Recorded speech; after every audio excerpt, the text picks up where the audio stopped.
The cartoonification of romance book covers. I have seen stuff about this all over TikTok. When you picture a romance novel, do you picture this? Or do you picture those like Fabio romance covers? Do you know the ones that I'm talking about? I feel like they must still exist. I know they're out there. I remember looking at those like as a munchkin and being like, they're all the same cover. And now we're having the same problem. A lot of people are looking at these cartoonified covers and saying like all the romance books look exactly the same. A lot of people are taking issue with it too, which is why today we're doing a deep dive. We'll look at when the covers changed and then speculate why. First, the pre-Fabio era. Back in the day, early romance novels, I believe they're called Harlequin, were mostly designed to look very elegant. And while they were romance novels, they were very like soft. You would see very elegant and modest illustrations and stuff until we hit the Fabio era. If you don't know, Fabio is like a model who was on every romance cover ever. Not literally, but sort of. Super muscular. Abs were in the main section of the cover. It was very clear that this was a romance novel. This was more in the 80s and 90s, and then as we got more into the 2000s, people started to kind of want a little less intense book covers. Basically more subtle designs that were like safe to read in public. Not that reading a Fabio cover is unsafe, but like you might get judged. And then as you get more into late 2010s, now into the 2020s, we're seeing more illustrative covers.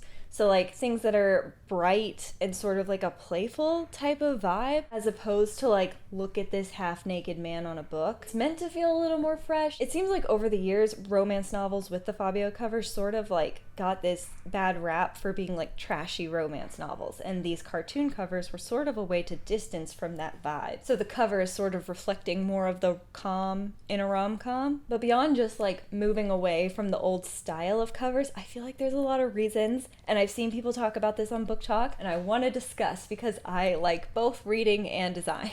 So like I said, one of the main reasons that I think this shift occurred, and I would love to hear everybody's opinion on this, I think we started moving towards this type of cover because it is more publicly acceptable. And having a male model holding a woman who's full like swoon, this is just more comfortable to read in public, and it's gonna get you less judgment. Because a lot of people judge romance readers, even though there's a crap ton of us. Now, everybody who's a reader is going to see this in public and they're going to know that it's a romance novel, but I think this cover does make it more approachable for like new romance readers. I think a lot of people would have seen the covers with like real life models and been like, first of all, maybe not in the 80s, but nowadays those covers are really cringy. Slash, like I feel like you see a cover like that and you're like, there is no plot there, is there? I've never read an 80s romance novel. I assume there's plot, the same way that it has a plot. When I say this, I do mean specifically this book, but I mean like romance books in general. And I feel like overall, people are going to be more likely to pick a cover like this. However, I think the main reason we've moved in this direction, I'll give you something else to look at. Hold on. How about my dog-chewed version of people we meet on vacation? Baby golden retrievers. Don't let them near your books. I think the main reason we've switched to covers like this is because of social media. I might be biased because I spend a good amount of time on social media. It's no secret that Book Talk, and especially Bookstagram, is very aesthetic. This is cutesy. There's like a brighter vibe here. And in general, these books are all from different authors, but they will look good together on a shelf because it all has the same, we are out of frame, all has the same general vibes. It all has these little cartoon people. And when you line them up on a bookshelf, it's just this like, you know, light color with the text, the tiniest little bit of illustration, and they all look nice. Especially too, like, millennials and Gen Z are more into minimalism, and we like to see that on our bookshelves as well. So that trend has infiltrated every niche. Minimalist wardrobes, minimalist home decor, the joke about like the sad beige moms and the sad beige babies, because people like minimalism. And this gives minimalism without looking boring, because the authors and the cover designers, they don't want something that standalone is just gonna like blend into the background. Like this is still like nice to look at and it's very eye-catching, but when you put it all together, it's just kind of like a bright, colorful palette that blends very well with pastel and white and grayish. I know we're moving away from grayish, but I still see grayish paint a lot. And like, if you don't like this, I've seen people even face their books out so that it's like minimalist, just the white color of pages across their bookshelf. That feels a little extreme to me, but if that's what you do, you do you. So, and like, I'll admit, I think it looks very nice to have all of them next to each other. For a really long time, I did the rainbow bookshelf thing, and having stuff like this was perfect. So beyond how it looks in public and how it looks in our homes, I think there's just a general hatred for having people on book covers. I don't have adult books that have people on them really, but you might remember the amount of book covers that had people plastered all over them. These all feel early 2000s, do they not? At least for modern design trends, this is way more aesthetically pleasing. I think a lot of people don't want to go into a book with a preconceived notion of what their characters are supposed to look like. A lot of us kind of like to imagine from scratch, I think. So generally, I think that the movement of the trend has mostly just been a change in aesthetic preference on part of the readers. However, I've been seeing people talk about like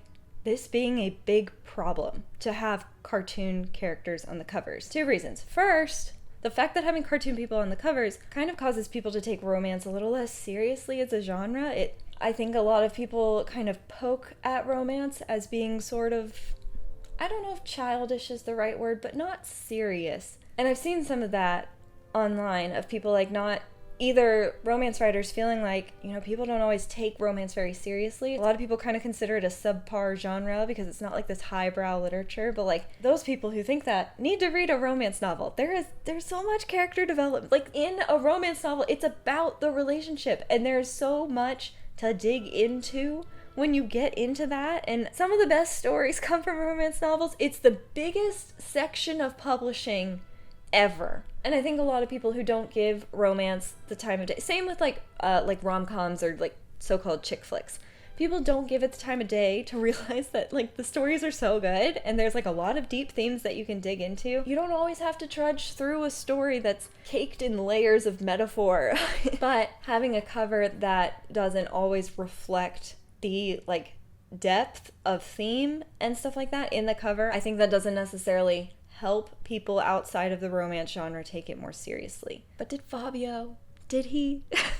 And then of course the problem I've been seeing the most, because I am on like teacher talk, I'm not a teacher, I just know a lot of them, is that their kids are showing up 4th grade, 5th graders, kids. But a lot of teachers are saying like the parents, because they haven't read the book, their child comes up to them with something that looks like this. Let me get you in frame. This is a Tessa Bailey novel. It's just not for kids, but it looks like it's for kids, sort of. If you're a parent, the age is kind of ambiguous here. And what's the difference between this and this? This is definitely more young adult coming of age, zero spice. This is something that would have been fine for me to read in high school, whereas I don't think I should have read this in high school. Again, a parent looking at the covers and not reading anything about the book. The difference between this and this. But they're meant for completely different audiences. Though I do recommend this to everyone. It's the cutest. But I saw a TikTok of a teacher saying their 4th grader walked in with icebreaker. It's not like the content in these books or the plotline necessarily is inappropriate. It's just that it's an adult romance novel and there's a couple scenes. But a 4th grader walking in with icebreaker, I've seen so many teachers say that.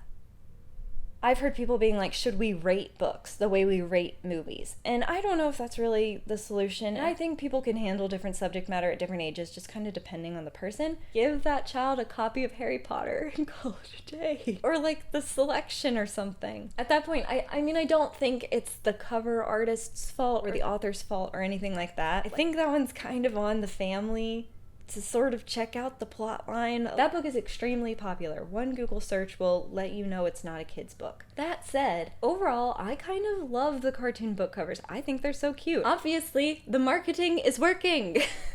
Do you see what I mean about how they all look good together? Now, if only we could standardize the heights. That is a video for a different day. But I would love to know what you think about this. I feel like this was just a ramble of like general thoughts that I've collected over watching all of these TikToks and like the discourse around cartoon covers. But I would love to know what you think. Do you like the cartoon covers? Do you want to bring back the classic Fabio covers? Are you a completely unbothered e-reader? Let me know in the comments. Please like this video if you liked it. Click subscribe if you want to talk about more book stuff. My name's Caitlin. Thanks for watching. Bye.